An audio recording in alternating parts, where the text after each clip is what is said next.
Hello everyone. Today we are going to discuss the pathways of blood pressure regulation. There are many sub pathways, but the major pathway that regulates blood pressure within the human body is renin-angiotensin-aldosterone system pathway.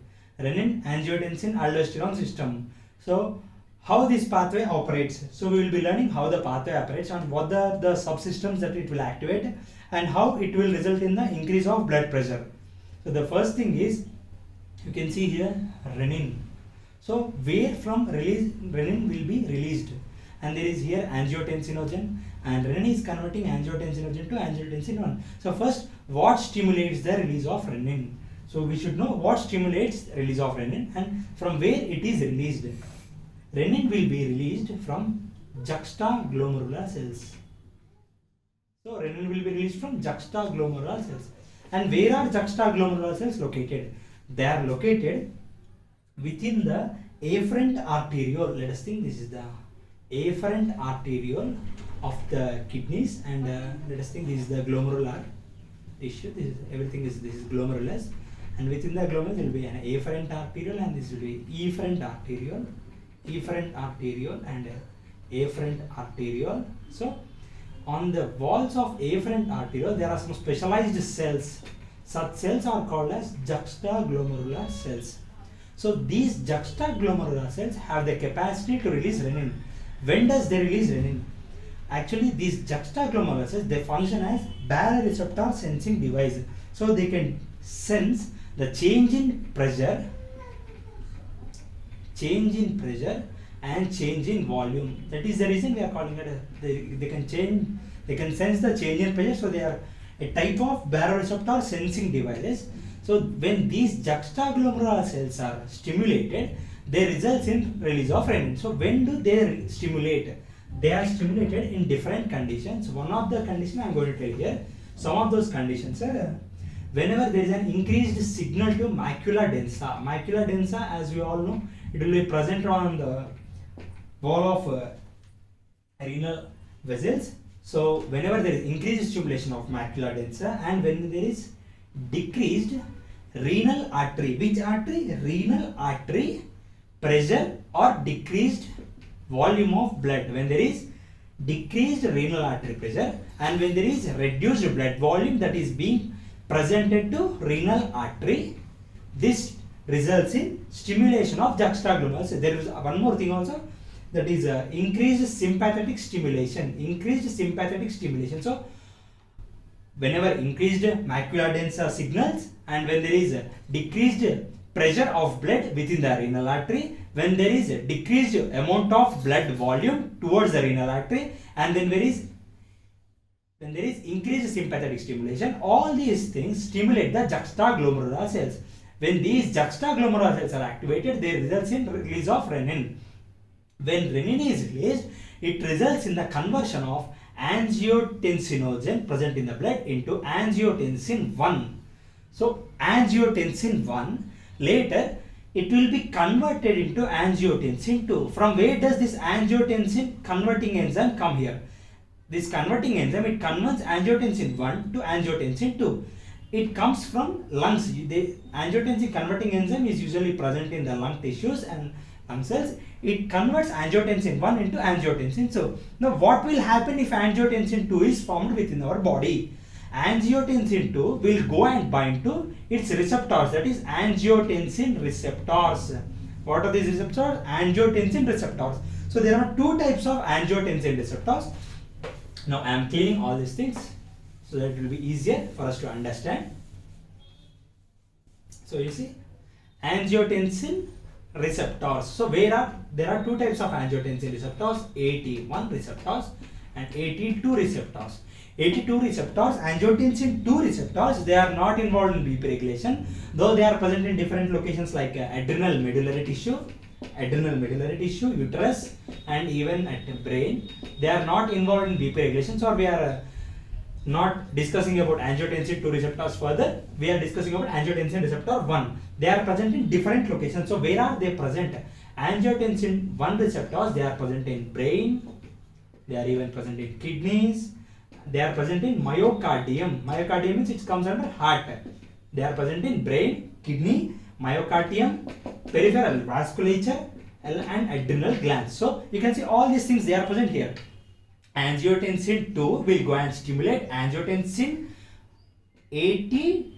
Angiotensin 2 will stimulate 81 receptor present on all these tissues. So what will happen when these tissues are stimulated? So let us think. First thing is adrenal gland. On adrenal gland, they stimulate adrenal cortex. When adrenal cortex is stimulated, it results in increased aldosterone synthesis. As we all know, increased aldosterone production results in sodium and water reabsorption.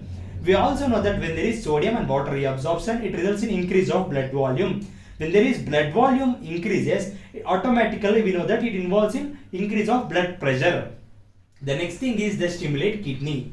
Kidney and intestine both will be stimulated, and kidneys and intestine, they are intestine, the large intestine, we know that it results in water reabsorption. When water is reabsorbed, along with water, sodium will also be reabsorbed.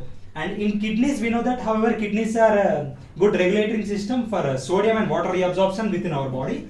So again, it results in increase of blood volume.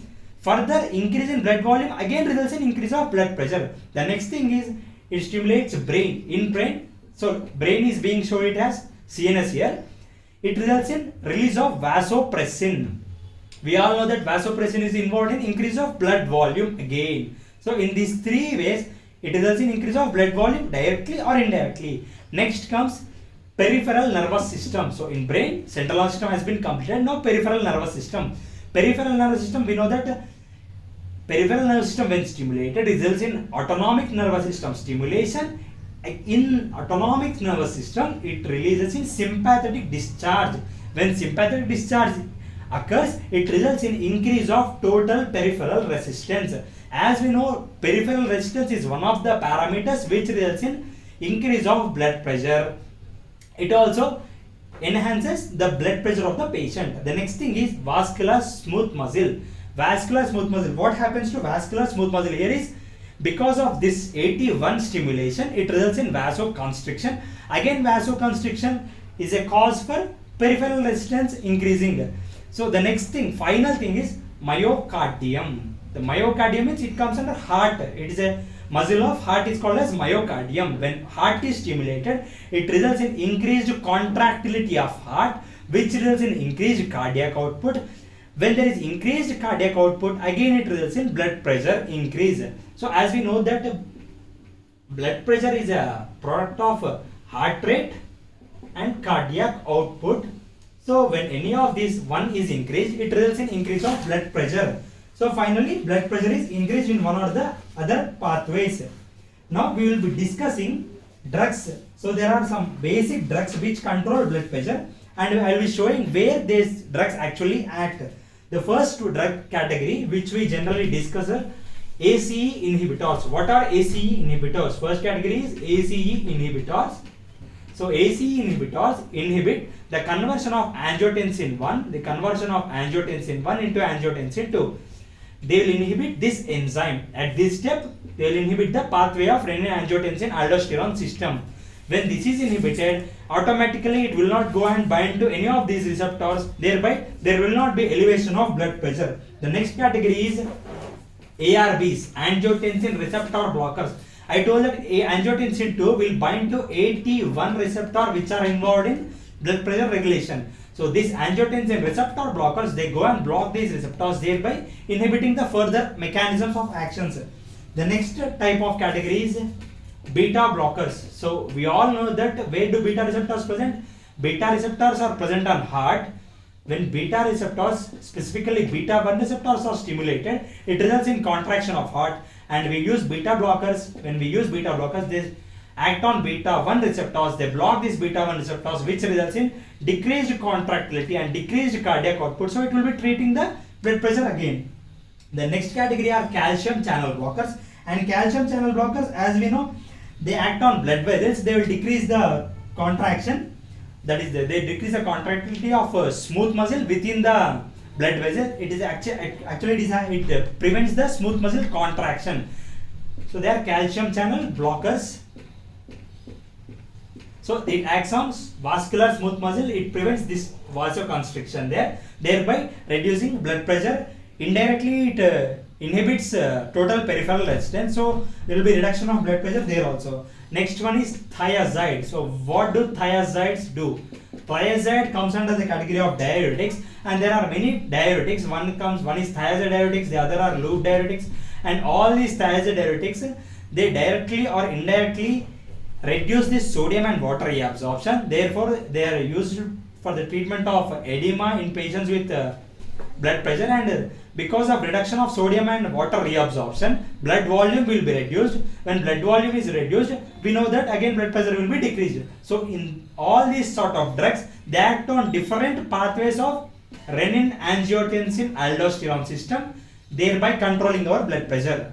And thank you.